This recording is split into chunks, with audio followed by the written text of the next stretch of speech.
All right, let's assemble a Hall effect sensor module. The completed module will look something like this. We've got a Hall effect sensor mounted sticking out one side, and then we have pin headers on the other side, which is where we can connect the sensor cable. So to start off, let's add the pin headers and just insert that into the holes here. Now this is the slightly odd part, which normally if you're going to solder a through-hole component like this, you would solder it from the back.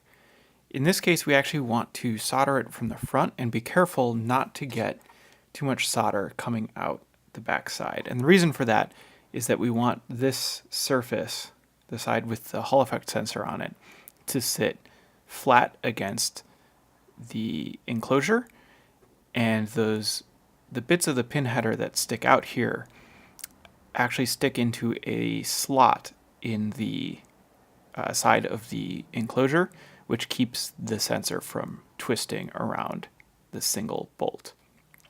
So we want to make sure that there's not too much solder there, or it won't fit into that slot and it won't sit flush.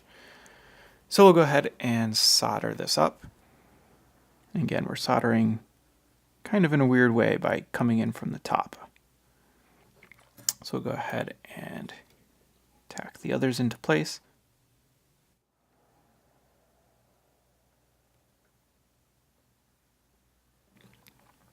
All right, the next step is the Hall effect sensor. Now this is going to be sticking out the opposite side. So we're going to go ahead and flip this around here. But first we actually need to make that 90-degree bend in the leads. So if we take a Hall effect sensor, you can see the front side here has the writing on it, and it also is the side that's angled. The back side is flat. And so we want to bend the leads towards the back side so that the front side is facing out. So I'm just going to do this by hand. So that looks pretty good. So again, we've got the front side with the writing facing out here. Pin headers are on this side, so we want the Hall effect sensor going in the other side. And one thing that you can look for orientation is you can see kind of the same shape of the Hall effect sensor, right? So you can see the angled front, so we want it to be aligned this way. And so now we will take the Hall effect sensor with the Hall effect facing up towards the top here,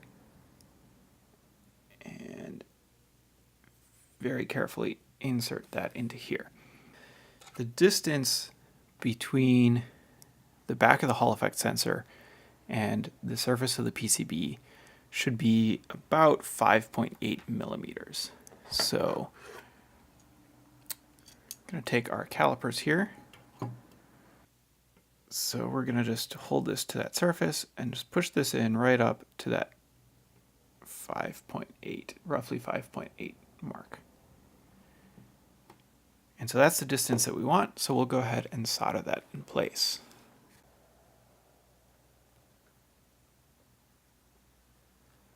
All right, so we get that first one tacked in place. Let's go ahead and double check our measurement here. Looking pretty good. And so now we can go ahead and solder the other two.